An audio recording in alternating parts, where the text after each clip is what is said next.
the millennials, the Gen Zs, they want to have financing, and they're used to that because they can finance their car, their phone, their clothes, everything else. But yet in vet care, we expect payment due at time of service. A lot of us will offer care credit, but that's it. And if you're not approved for care credit, then what? Because nationwide, only 40% of people are approved for a new credit card type like care credit. What are we doing with that other 60% that aren't approved? If we don't have an option, we're losing them. Hey everyone, welcome back to VetFolio Voice. This episode is brought to you by the Open Door Collective, and in it I was joined by Amy St. Arnaud to talk about making care more affordable and accessible for clients and patients without sacrificing the financial health of the practice. I think we've all felt impact of rising costs over the past few years in so many aspects of everyday life, and veterinary medicine is certainly no exception. Yet, at the same time, we're also seeing so many new and exciting advances in diagnostics and treatments. We have more options than ever to treat illnesses and injury. And given that, of course, we want to offer the very best care to every patient who walks through the doors. But we've also, I'm sure, all experienced cases where our ability to help is limited by financial constraints. And when that happens, it doesn't just affect the client and the patient. I mean, certainly they take the brunt of it, but it also takes a toll on veterinary teams. We know that we can't treat patients for free because if we do that, we at some point won't be able to help any of them, but it doesn't stop those cases from just pulling at our heartstrings when that happens. So what's the solution? Can we find a middle ground before denying care and giving it away for free? The Open Door Collective sure thinks so. They've shown that indeed there is a middle ground. And in this episode, we dive into concepts like financial triage, implementing creative payment options like third-party payment plans, angel funds, and pet saving plans. And most importantly, we talk about the resources available and practical ways to implement these programs in a way that takes care of clients and patients as well as the practice. Let me tell you about my guest. She was just lovely, and this is such an informative episode, and then we'll go ahead and get into it. Amy St. Arnaud is a leader in the field of veterinary access to care and someone who spent the last 2 decades turning ideas into action. Amy's worked with national organizations like Best Friends Animal Society, the ASPCA, and PetSmart charities, with a focus on building prevention-based models that create real, sustainable change. She helped develop the Humane Alliance's training programs, which have mentored over 170 clinics and trained more than 1,000 veterinary professionals annually in efficient spay-neuter techniques. She also founded Humane Ohio, a nonprofit clinic performing over 18,000 surgeries a year and running a pet food bank for hundreds of clients. Now, as a partner in 2 full-service clinics and co-founder of the Open Door Veterinary Collective, Amy's focused on mentoring others to build financially sustainable practices with a focus on access to care. Who knew these things could coexist so beautifully? This is such an eye-opening conversation. Let's go ahead and get into it. Looking to protect your canine patients against parasites? Look no further than Simparica Trio, Serraline Moxidectin and Pyrantel chewable tablets. The first chewable to offer triple protection from heartworm disease, ticks and fleas, and roundworms and hookworms. It's also FDA approved to block infections that may cause Lyme disease by killing deer ticks. Use with caution in dogs with a history of seizures. Serraline belongs to the isoxazoline class, which has been associated with neurologic adverse reactions. The most common side effects were vomiting and diarrhea. Visit SimparicaTrioDVM.com for full prescribing information. I am very excited to have you on the show, Amy. Thank you so much for joining me. We're going to talk a little bit sort of more on the veterinary business side of topics. So I'm really excited to dive in. Thanks again. I'm super excited too. So let's start at the very beginning here. Can you tell us a little bit about yourself and your story in veterinary medicine? Because I understand you are a practice owner, you're not a veterinarian. And that's part of what we're going to dive into here is kind of the unique insight you have as far as owning practices and how they're run. Yeah. So I wanted to be a veterinarian like many people when I was 6 years old. That's what I dreamed of. And then I realized really quickly that I can't stand blood, needles, and I'm horrible at math. So that pretty much said, you're not going to be a veterinarian. That would certainly throw up some barriers. I could see that. But I really wanted to find other ways to be involved. So I really started out kind of in the nonprofit field and have a lot of experience with spay-neuter clinics and running high volume spay-neuter. And I was lucky enough to work at Humane Alliance, which is a national spay-neuter training center. And I really saw how important it was to have mentorship and to be able to have a model that you could really share out with others. And while I was there, I also saw that there was such a need beyond spay neuter and really about for full service care. So kind of how my journey came to be was that I myself with two business partners said, we also see that there is sometimes a rift between nonprofits and private practices. And what can we do to bridge that? And so we said, let's see if we could start two private practices that are for profit and see if we can still do an access to care model. Is that possible? And can we then show how to work with nonprofits? And so that's what we've been trying to do, is show that we can have a sustainable model that still does access to care. And so that's where we're at now, is doing that. And then we started the nonprofit so that we can share that out with others across the country. I love that. A for-profit model that still emphasizes access to care, because I think there's probably just not enough conversation in that regard. And part of it, we're veterinarians. We're trained to practice medicine and not business necessarily, although there are some of us. I have a classmate who's a DVM MBA, and believe me, I call him all the time. And I'm like, what do I do about this? And so sometimes I think, as a practice owner myself, the feedback we'll get when it comes to profitability and stuff is, raise your prices, raise your prices. And it's like, but the market can only bear so much before that's going to work against me. And where's the line and the benchmarks and all of that. So I love the idea of not only creating practices that were for profit, yet emphasized access to care, but creating a model that you could then share out with other practices. Yeah, that was really our focus in doing this, is we wanted to test what we were talking about in our practices, find what worked, find what didn't, so that we really could share that out and hopefully get as many practices as possible. Because I don't know if you saw the recent PetSmart charity study that came out with the Gallup, and it showed that 52% of pet parents have either skipped or declined care. And for me, I think we're seeing more of that, and we're starting to lose continuity of care, because when clients can't get care, they're getting their vaccines at Tractor Supply, or they're using Dr. Google and they're ordering from Chewy. And so then we as practices don't know, when were their boosters due, what was done.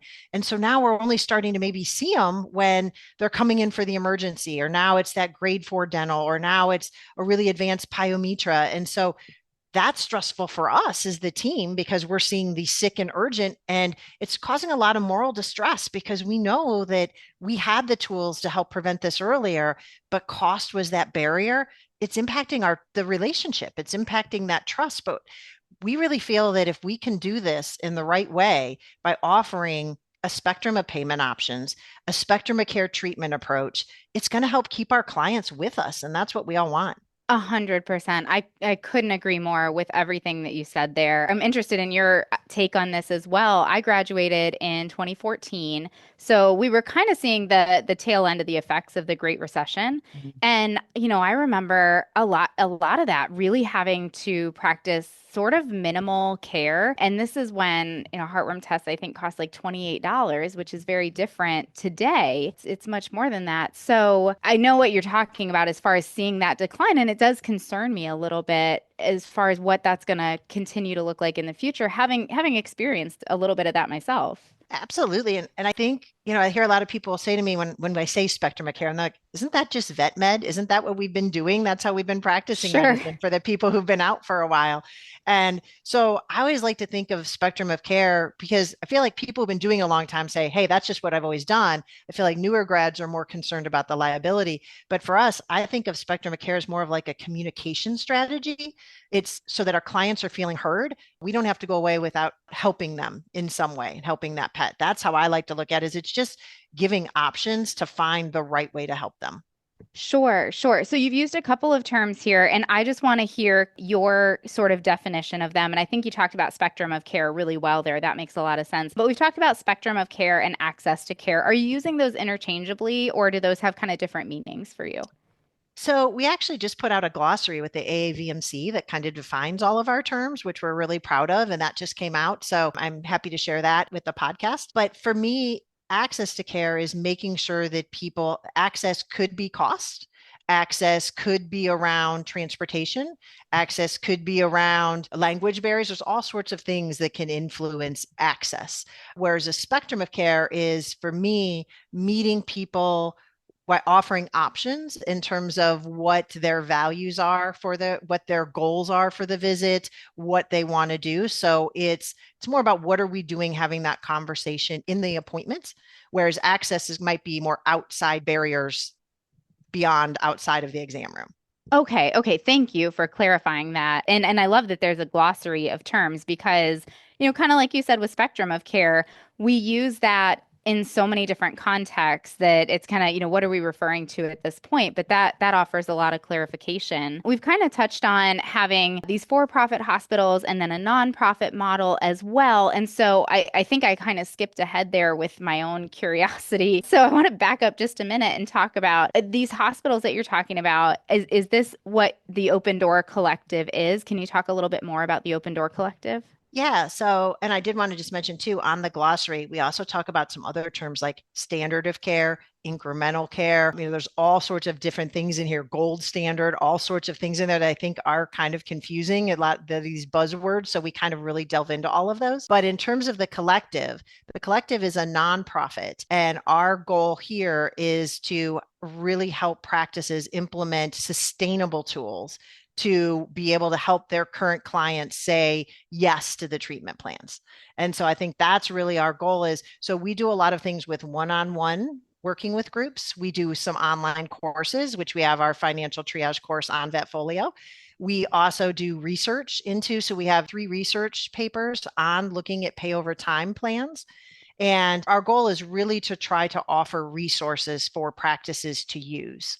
Gosh, couldn't we all use that? Because along the same lines of what we're talking about, you hear, okay, well, third-party payment options, pay over time, these different options that we can offer, but those options require their own set of knowledge that, have to go out and figure out how do we implement this? How does this work in our practice model? What sort of implications is this going to have? What are the pros and cons? So having a resource to turn to that kind of breaks it down just sounds like something that is oh so necessary. I'm oh so glad that exists. I think the big thing is that when we talk about pay over time options, the minute I say payment plans, people automatically go, oh, tried that, hate it, been there, don't want to use it. And I see people just shut down. Sure. We're not talking about where you're trying to hold their check or your post-dated check or where you're trying to call and get money from them every month.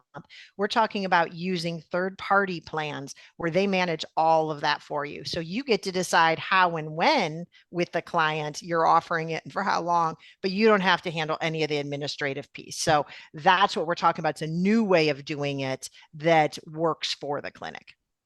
I think that's such a good clarification there because absolutely, as clinics, we can't be the bank as much as we would love to sometimes in order to help people out and help animals. It generally ends up being a detrimental thing for the practice. So I love that clarification that we're talking about letting someone else handle that piece of it. I do want to talk more about third-party payment plans and things like that, pay over time options. But before we get too far down that road, can we go back to financial triage, which is something else that you mentioned, and talk about that term financial triage?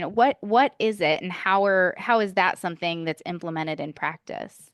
Yeah, so financial triage is one of my favorite terms because for me, it's about removing the stigma of talking about finances and really starting to normalize the discussion about cost of care because none of us like to talk about money. And veterinarians tend to be so kind-hearted, and that's how they often do get in debt where they're running $100,000 in their accounts receivable because they are giving things away so much. So if we start early talking about this cost, it can really start to open up the conversation. So we look at financial triage kind of like patient triage in an ER. You can't properly treat the patient until you know that they're stabilized. So you have to do a quick assessment. And so here you can't get the proper treatment together if the client is so worried about money that they aren't even hearing what you're saying. So that's where the anger frustration comes in. That's where we hear people complaining about money grubbing vets and you're only in it for the money. So the way we look at it is if you're talking to a client, they sign your estimate, they agree to your treatment plan, they don't indicate finances are an issue, those are your green bucket and you can proceed with your plan.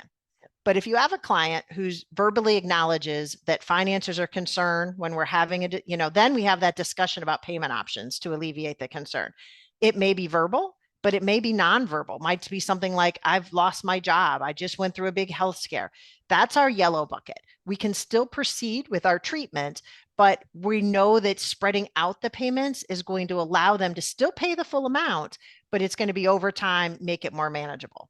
And then the last piece of that is the red bucket. So if a client acknowledges, I have horrible credit, I'm not going to qualify for any financing, they're most likely going to need a subsidy.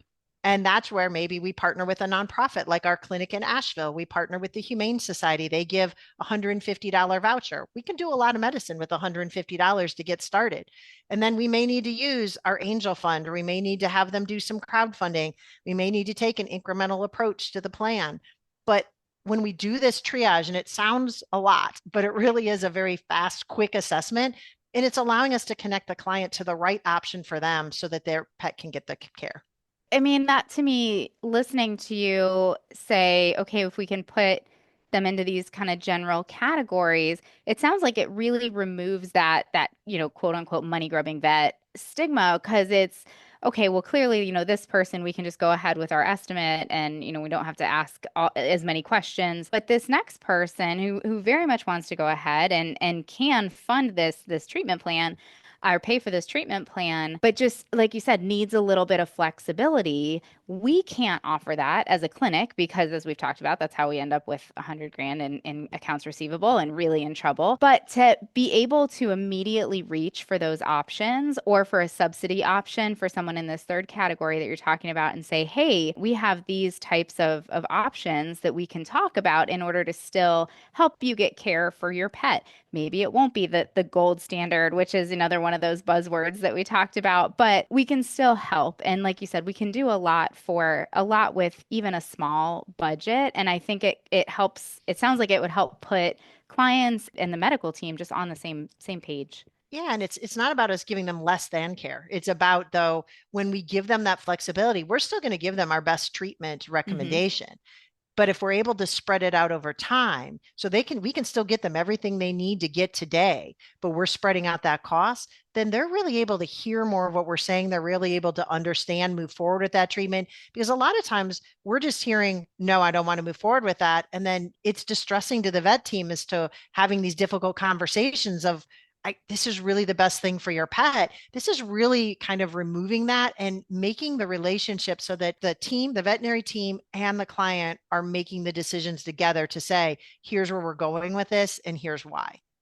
Gosh, there's so much here to unpack, because it's like, yes, it's, sometimes we'll get the messaging of it's a communication issue because we have to do a better job communicating the value. And I'm not saying that doesn't play a role, because I believe that it does in some cases, but sometimes it's, the client understands the value. They want to do it, but if the money's just not there, they have to keep the lights on, they have to keep food on their table. And it sounds like by being able to get on the same team as the pet owner and offer what we feel are solid treatment plans for their pet, probably also good for the mental health of veterinary professionals.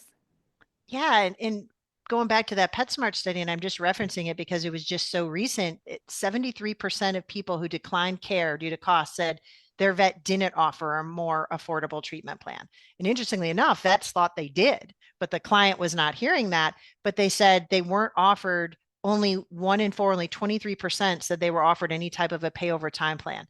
So just imagine if we increase that amount to really start to say, hey, we've got you. We've got an option for you that also isn't going to break us as the clinic, but is still going to get them the care.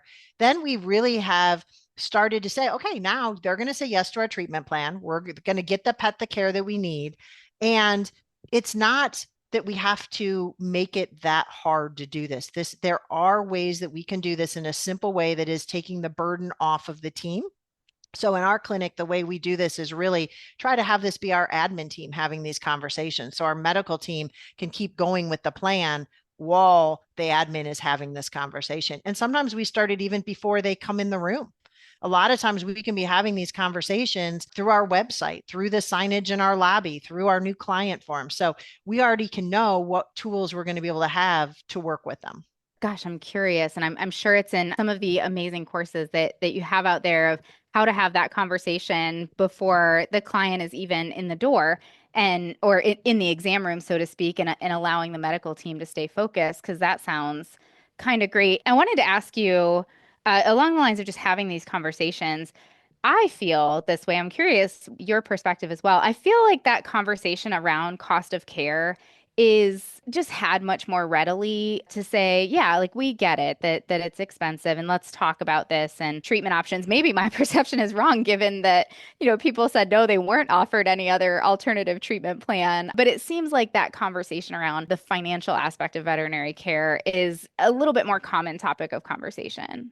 I think we're starting to see the need for that because it is just coming so front and center now for everybody. And the studies are showing that it is not just low income clients. It is middle to high income earners are also declining care and not moving forward. So this is impacting everybody. We can't just say that it's one segment of the population. Some of our clients who normally take everything we say are starting to not do this. So what can we do to make sure that we're still really working with them to offer this? And to me, this is a way that really allows us to say, hey, we've got an option for you in a way that I think feels good for them. So it doesn't feel like it's really uncomfortable talking about the money. And so we may just even say something like, we know unexpected vet care things come up and you might not have planned for this. We've got some pay over time options and some payment options if you'd like to talk about that. And sometimes it's not even having to offer another payment option, just offering some expanded ways of paying. So for instance, offering PayPal, Venmo, text to pay through Apple Pay or Samsung. Those can also be great ways because a lot of the younger generation, so millennials, which are now our highest owning pet I love pet that you're calling us the younger generation. Like, tell me that again.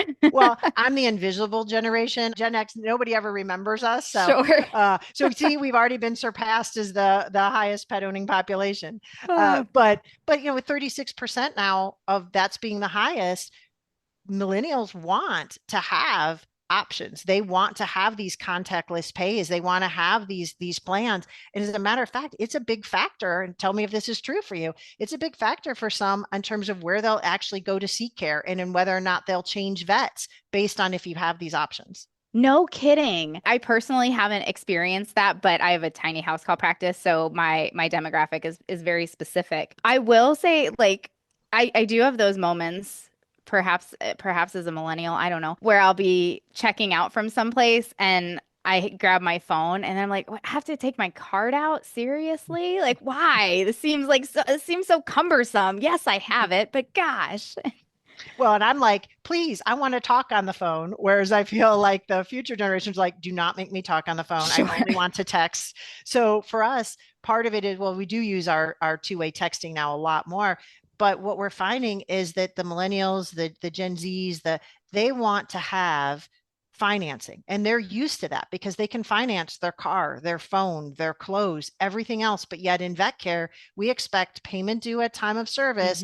And a lot of us will offer care credit, but that's it. And if you're not approved for care credit, then what? Because nationwide, only 40% of people are approved for a new credit card type like care credit. What are we doing with that other 60% that aren't approved? If we don't have an option, we're losing them. Well, tell me how we fix that. What are we doing with everyone else? Boy, you teed that up well. I did. You did. You teed it up perfectly.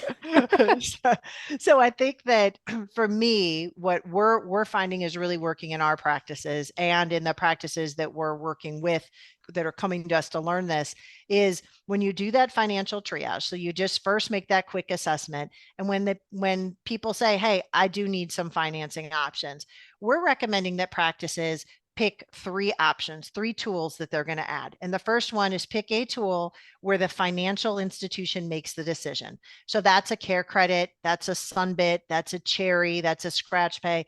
You're offering that option because you're going to get paid within 1 to 2 days of the client, and it's between the client and that financial institution as to whether they get approved. You're not involved in the conversation, you're getting paid.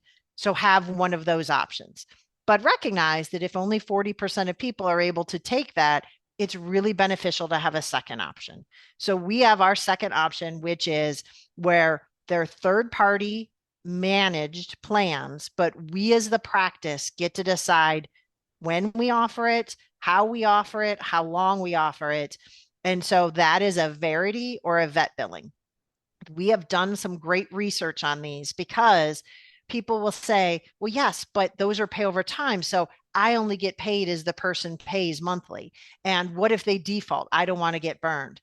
The great part about Verity is they have a payment guarantee. So if a person can be approved for up to $4,000, but if that person defaults, you can hit a button and your practice still gets paid. With vet billing, they don't have that, but they have some great prepay plans. So you could set somebody up on a plan that they say, hey, I need a dental, but I don't qualify for traditional credit. You can set them up to pay so that they pay over the course of maybe 4 months. And then when they come in for that dental, they're ready to go. So we also have done some great research to show how these can expand access to care. And I'll share those links for people to read because there's some really great information there. But these are some really great options to use. And then our last thing that we use is we have an angel fund. So that can be through a MyBalto, that can be through a vet care foundation. Ours is through MyBalto so that we have that money and we can actually raise money by doing a roundup where we ask people to round up at checkout. We can also do fundraisers ourselves. We also put $1 in from every healthy pet exam. And so we're raising money, and then our vet team has a certain amount each quarter that they get to use. And we have guidelines, but they get to use if they have a client in need that they want to use it to. So between those three options, we can pretty much catch all of our clients that need help.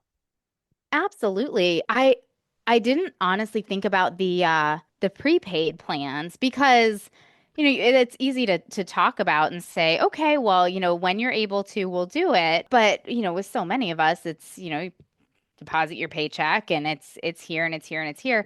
That conscious setting the money aside to do the dental cleaning after maybe you've left the vet's office and well, my pet's eating fine. He seems fine. Maybe doesn't stay top of mind, especially, if finances are tight. So having kind of an organized way to say, okay, this is how the money is going to go into this account so that I can afford it, and taking it, to somebody else managing it. I don't know, maybe this is me thinking personally. I'm like, oh gosh, yeah, like just take it so I don't have to deal with it and think about like, okay, did I allocate here and here and here versus like now I owe this money and and I have to pay it back. I love having both sides of the coin there. I hadn't thought about that other option. Well, and let's be honest, we all want to save and we always say we're going to do it, but we never do. Something comes up. But with this, it's coming out automatically. It's set there. So it's almost like you can forget about it. You set your Hmm. amount, how much you're going to put in. And then it's so nice. You come into the vet clinic and it's paid off. Yeah, you're not having to worry about it afterwards. So that's a great way to do it. But for the people who want to do the pay it off over time, the buy now, Hmm. pay later type of thing. There's all these options that this field is really starting to open up. So it's not that old school payment plan we were talking about that you have to do yourself. These new options are really making it easy for the practice to offer, for the client to sign up for, and we can really delve in. One of the things we're offering through our nonprofit is we have 3 free individualized plans that we're offering right now. So if people want to figure out what is the best tools for their practice to offer, we're offering this as a free service so that we'll help you choose what's best. We'll train your team on how to set it up and have these conversations because different practices have different things. Some want to send people to collections, some don't. Some want to offer, they want to be paid right away. So we really work with the practices to see how to set this up, but we're also having success using these for even your veterinary teams because a lot of our support staff couldn't afford care if they didn't work at a veterinary clinic, which is also sad. But Right. you can set them up on payment plans so you're not having to chase them down and feel like that can be a really awkward Hmm. conversation. So there's so many ways we can use these tools now to really expand care. I'm very excited about I feel like we're still at the beginning of it, but I'm very excited about where this is going. I am too. I am too because yeah, it just seems like it's really expanding as veterinary medicine has expanded so rapidly in terms of, the options and the quality of medicine that we can offer. Naturally, the price has gone up too, and so being able to still be in that world of offering quality medicine to our patients, but not, at the extreme hardship of their owners is, yeah, it's really exciting. That's a huge positive. Well, how often do we, and I've seen this a lot more now, stress with clients, where I'm seeing people say clients have become more rude. Clients are really starting to give us more negative reviews and they're yelling at us. And yes, there are some clients that we do need to set up boundaries and say, this is not appropriate, where the trust here is lost. You need to go to another clinic. But a lot of the times it might just be that instead of thinking of them as these difficult clients, maybe it's clients who are in a difficult situation, that when we can just make them feel seen, heard, and acknowledged, it kind of flips the script for us and how we see them and for them, because a lot of times it's their stress of how are they going to pay for this that is making them seem like a difficult client. And when we remove that stress, we see a whole other appreciative side of them. And I'm not painting a sunshine and roses all the time, but I really think that it can make a big impact when they are not so worried and focused on how they're going to pay. And instead, they're realizing I can make this work. It does really flip the script. Absolutely. I couldn't agree more that so much of the time it's fear, it's stress on how they're going to pay for it, and I get it. I can relate, which has created some interesting conversations with clients in the exam room where I'm like, yeah, it makes sense. And you do see those breakdowns and I love my pet so much. I don't want you to think I don't love my pet. And I think in some of those scenarios, that's part of the fear, is that fear of judgment, that we're going to think that they don't care, and so they're just going to attack us before we can make that judgment against them. And I agree, when you open that door and you say, no, no, no, this is not a problem of you, like, that you have created. This is just the situation we're in, and let's talk about it and let's find a solution here. Yeah, and we're all in it together because our Yeah. costs have gone up. As practice Yeah. owners, we're trying to figure out how can we keep this affordable with our prices going up. So I think just acknowledging that right off the bat of, we know costs have gone up. We're feeling it as well. We're in this together. Let's figure it out. Here's the options we've got. Which one's going to work best for you? Just so that they know that they're just that feeling heard and checking in with them. I think that can go so far. So in terms of making it for them and for our teams, because I think a lot of times I get really frustrated when the clients are nodding their head and they're accepting the estimate, and then they get to the end and say, "Oh, I don't have the money," or Yes. yeah, yeah, or the ones that you go the biggest mile for, do the most for, are the ones who then burn you. And so it's really hard sometimes not to feel bitter, not to feel Mhm. angry. But when I really stop and think, what's behind this, what's driving this, it also makes me feel better about it too, so that I'm not getting so jaded. So I think it's really important for us all to stop and do that and just assume everybody's doing their best, and this might be the situation, not who they really are. So, you've talked a little bit about this. How are we having these conversations, or how do you suggest that we kind of broach these conversations with clients? Is it, kind of after we show the estimate and they're starting to decline care? You talked about talking to clients about this a little bit before we ever even get there. What are some good ways that we can communicate to clients and let them know that these options are available, and we're open to that conversation? So we love to start it right from the get-go. So it's on our website. We list out, we have an actual page that lists out all of our payment options and all of the things that we offer. So that right off the bat, using your website. I think when they come into our lobby, they see our sign and it doesn't just say payment due at time of service rendered. It says payments due at time of service, financial pay over time plans are available, talk to us about options, and here's what we accept. So when they go in the exam room, they see a poster. It's on our new client form. It's on our on hold messaging. So, and somebody once said to me, well, yeah, but doesn't that feel then like you're almost hitting them over the head with the money conversation? Like you're almost like making it too much about the money. But for us, we've often heard that it takes sometimes up to 3 to 7 times to hear something. So we want to make sure that they just know that along the way, they might have missed the sign in the lobby, but maybe they saw the exam room sign. So we try to make it soft so that it is clear that these options exist. And then if they have indicated on the phone or in the lobby, we can send them a link to one of our pay over time options right then. They can get pre-approved before they even step foot in the hospital or in the exam room. Now, if they haven't still said anything until they're in the exam room with our veterinary team, then that's when we start out by asking them, what are the goals? What do they want to accomplish? And then when we're giving them the estimate and we're checking in with them, we're saying, hey, is this working for your budget? How does this feel today? So that we're having that conversation to know, and we're reading that body language to see if it's an issue. One area that we have found it is so helpful is in our dentals. We learned this from a clinic in upstate New York that actually increased their dental revenue 30% simply by, at the time of giving the estimate, they gave them a sheet that said, we know dentals are expensive. If you'd like any financing options, here's what it would look like. And it showed them, if they use Care Credit, if they use Vet Billing, if they use Verity, what their payments would be. And people were more likely to say yes because they knew they had an option. Interestingly, though, they found that the people were saying yes and it increased their revenue, but not everybody was taking the payment plan, but it's because they knew it was there. It was a safety net if they needed it. So just by doing that, they showed how this can really increase revenue, not lose it. Wow. Yeah, that makes sense. Just having that safety net there to kind of speak to, well, you don't want to hit them over the head with the money conversation. And of course, that's true to a point, but it is sort of the elephant in the room, right? Of it's why beat around the bush? Why pretend that it's not an issue? Everybody is, maybe not everybody, but most people are looking at that estimate and making sure like, okay, yes, can I fit this in my budget? Do I want to do all of this today? Do I want one dose of prevention instead of 6 or 12? And making those kinds of decisions. So why not just go straight at it?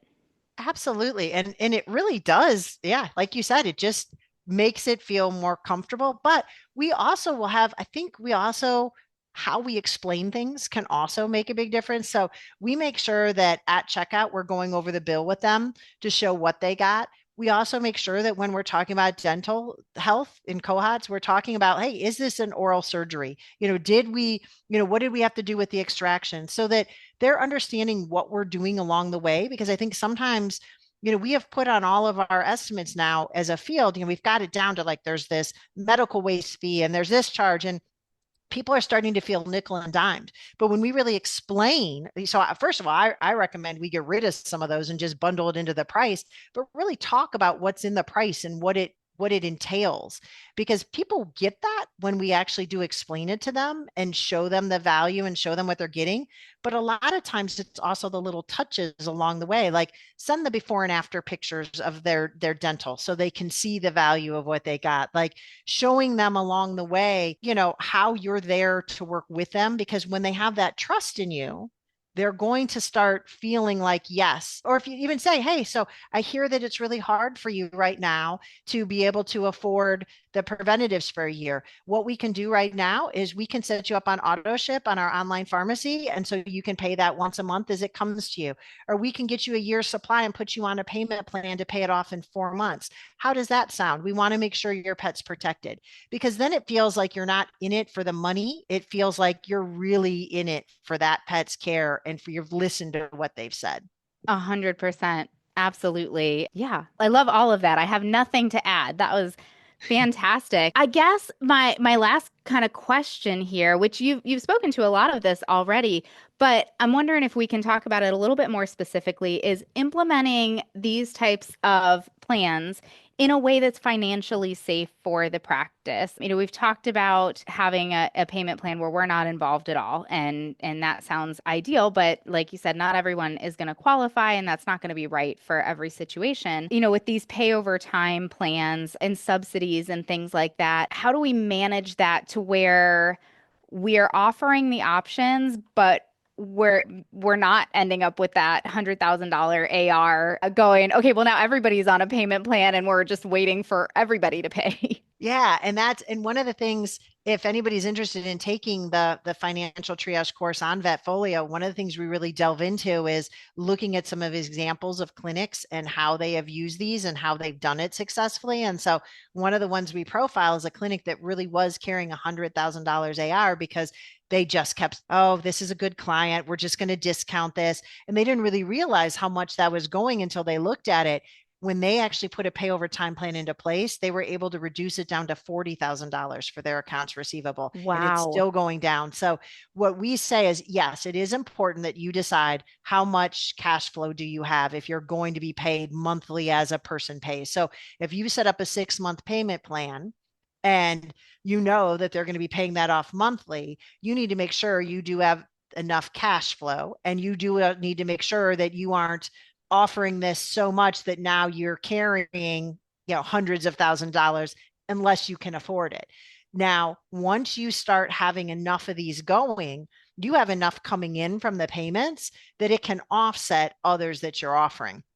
So, I've always heard that the rule of thumb is you don't want to have your AR be more than 1.5% of your revenue. And I don't know if that's still a good marker or not. We always tell people, because I see some clinics that they are carrying $100,000 in their pay over time plans. They can afford it because they're multi-million-dollar practices. Other small ones that are just starting out may need to limit that a little bit more as they start. So we can help practices figure that out. But I think that even just getting started and having the option, you don't have to offer it to everybody. But if you offer it as you see clients in need, and we do like to say, again, it is nice as an option to have for everyone, but you decide how and when you do it. And you don't have to give somebody a 12-month. You could set it up. I will say our research shows that a 6 to 9 month is really the sweet spot for people to be successful in paying these off. If they're shorter, like 4 months, they often have a hard time, and that's where they default. If they are a little bit longer, it's a more manageable payment. So it's kind of finding the right sweet spot, but practices don't have to know all these little nitty-gritty details. This is where we can help them figure out how to do this and be there to work with them. But setting it up just where you start having an option and you try it up with a few clients and see how it goes. I think that practices will find that when you offer this, we also get referrals from other clinics that refer to us because we're one of the few in our community that does this. We are kind of known as clinics that do this. So I do think it can also bring in business for you as well. Absolutely. I mean, I feel like you have me convinced as far as the benefit of flexible payment options is what it sounds like we're talking about. Yes. To put it in a phrase, and making sure that the clients have those options and know about those options. And yeah, I mean, I'm hearing certainly the benefits for the practice, the benefits for the veterinary team, and certainly for, the pets and the pet owners. So Amy, thank you so much for joining me and for talking about all of this. I want to ask you if you have any final thoughts, and I'm hoping, will you include in there a little bit more about the courses that you do offer and the benefits of those for other veterinary professionals? Yeah, we're really excited. We're trying to create some just-in-time learning so for instance, the financial triage course is a longer course. It's about a 3-hour course, but you do get RACE CE. It is through VetFolio, and you get a certificate in how to really delve deep into this. So we go into all the things about all the different tools, how to set this up, different examples. We've also got some great things on if you really want to delve more into credit and equity and understanding some of this. But we also have some just-in-time learnings where we're really going into when you need some practical solutions of how do you do heartworm treatment in a spectrum of care approach, or when cost is an issue. How do you do parvo treatment? How do you do pyometra?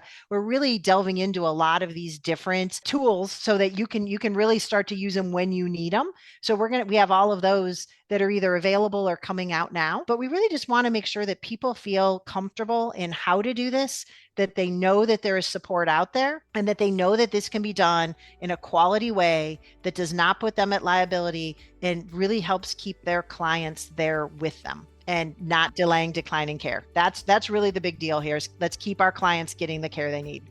Yes, absolutely. I feel like that's a perfect place to wrap up. Like, isn't that what we're all after here? Yes, absolutely. Well, Amy, thank you again. It's been such a fun conversation. Thank you.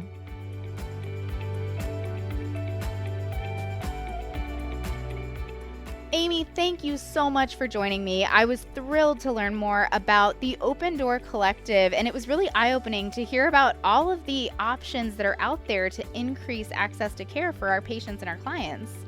Thank you to everyone for tuning in. I hope you got a lot out of that episode. I know I certainly did. If you enjoyed it, please leave us a 5-star review wherever you get your podcast to help other veterinary professionals like you find this and other great content we try to put out there. As always, we would love to hear your input on this talk as well as ideas for topics you'd like to hear from us in the future. So feel free to reach out to me. You can email me at dvm@vetfolio.com. We can connect on Facebook at Dr. Cassie DVM, or you can find me on Instagram at dr.cassie.dvm. And remember, if one animal is better off because of you today, it's a great day.